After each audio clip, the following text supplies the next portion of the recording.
Our next guest is Marc Scaringi, who is one of the 5 Republican candidates, one of the only 2 who has not been on the show to date, who will be competing in the primary a week from today to oppose Bob Casey Jr. in November. Pittsburgh raised and now living in Camp Hill near Harrisburg, Scaringi, with his wife, owns a full-service law firm in Harrisburg, which now employs 17 people in various locations. He's also a former staffer for Senator Rick Santorum and a senior staffer for Attorney General Mike Fisher. Marc, thanks for coming on today. Good morning, Adam. Good morning, Bob. Hi, Marc. So the first question I want to ask you is, what inspired you to run? To take our country back from the failed policies of Barack Obama and Robert Casey. They're bankrupting our country. They've ground our economy to a halt. Millions of Americans are out of work, and I wanted to contribute what I can to solve our country's problems.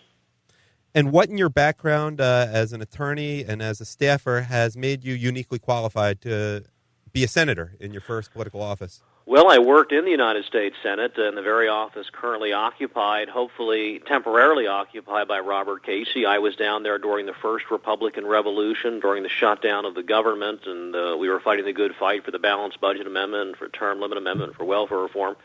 So I understand the lawmaking and legislative process. I understand what the job entails. I have direct hands-on job training experience. And then I was 5 years in the state attorney general's office, so I have executive branch and legislative branch experience in both capitals in Harrisburg and in Washington. And then I went out and started my own business, and I'm a business owner, so I've got to make a payroll every 2 weeks. I know how hard it is to run a small business. I do it every day. So I've got the outside experience and the inside experience.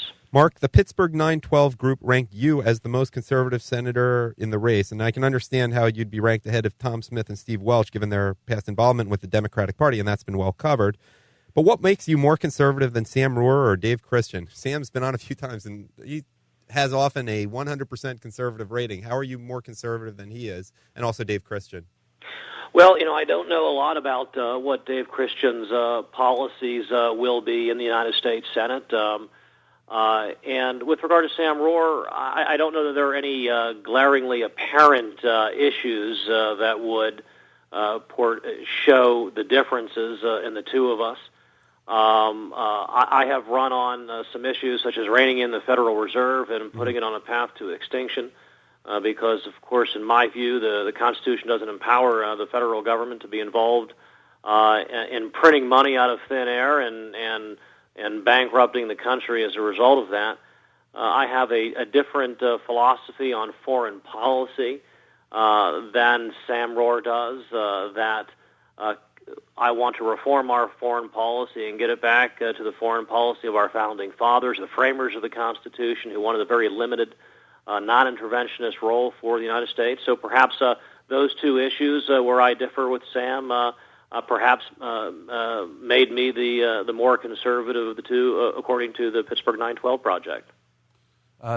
Marc, I think I was very impressed when you came out of the box and talked about bankrupting America, bankrupting our country, tying it into the Federal Reserve, fiat money, computer-generated money. I think those are the key issues, and jobs, too. Everybody understands that. So I was very impressed that you're staying on point. As you recall, James Carville famously said it's the economy, stupid. And I don't want to call you stupid, but I think you are focused on the key issue. And I just encourage you to stay on that issue. To shift the topic a little bit, one of your competitors, Steve Welch, is, as you well know, endorsed by the party, by Brain Bender Cox, and by Tom Corbett, and he is way down in the polls. Can you tell us a little bit about what your experience has been as to running as an independent candidate and what you see the future of the Republican Party and people like you in the party? Well, I opposed state committee endorsing a candidate in this race. I was for an open process and allowing the Republican primary voters to select who our nominee is, because I think that will make for a better nominee eventually. You'll have a competitive primary, and the best man will win. And I thought it was a mistake. And I think that the governor's top-down and the leadership's top-down endorsement process has harmed the Republican Party. It's created animosity. among a lot of rank-and-file members and county committee members as well. Now we need to select our nominee and begin the process of bringing the party back together to challenge and defeat Robert Casey in the fall. I think the key that I've seen is not only has it harmed and created animosity, but there was an opportunity to engage and include people who want to be included. Something like we just had John Derbyshire talking about George Zimmerman. People like you who want to be involved at personal expense. It's a lot of work what you're doing. You're taking a lot of heat. And we want to encourage people like you to be involved, and we don't encourage it by not endorsing you. Say, okay, you want to be in the game?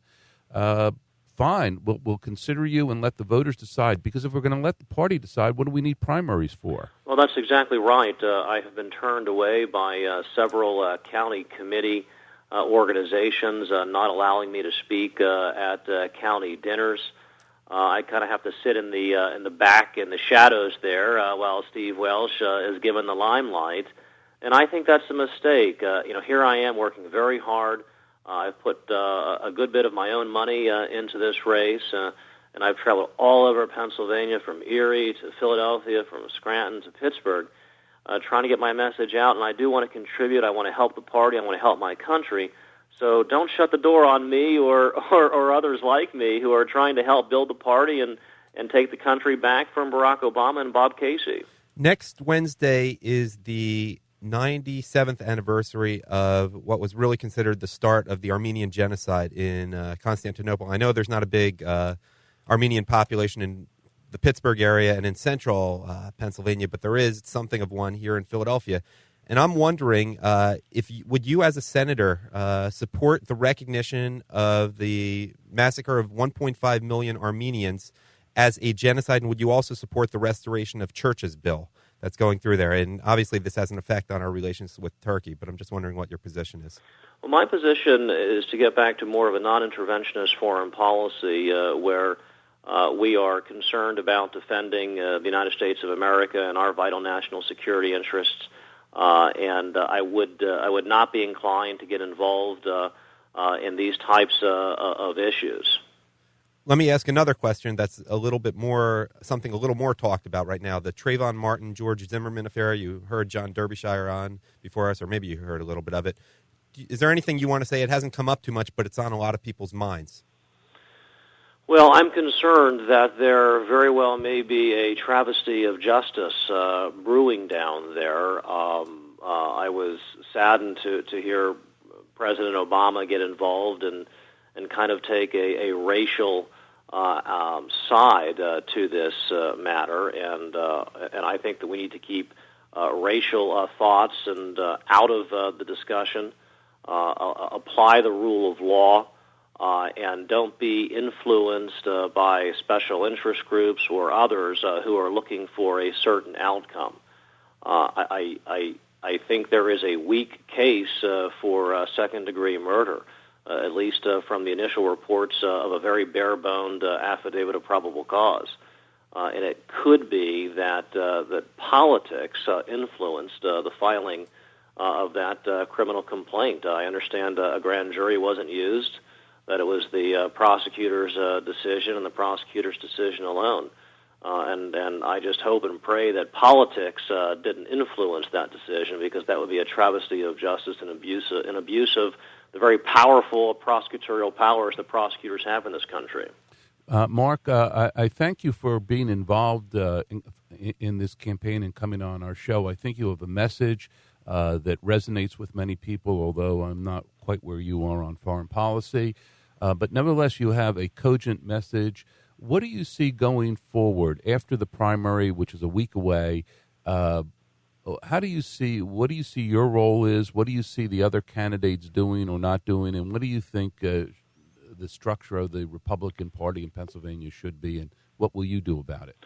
Well, whether I win or lose on primary election day, and I am hopeful that I'll win and go on and challenge and replace Bob Casey in the fall, but my role will be to help rebuild the Republican Party.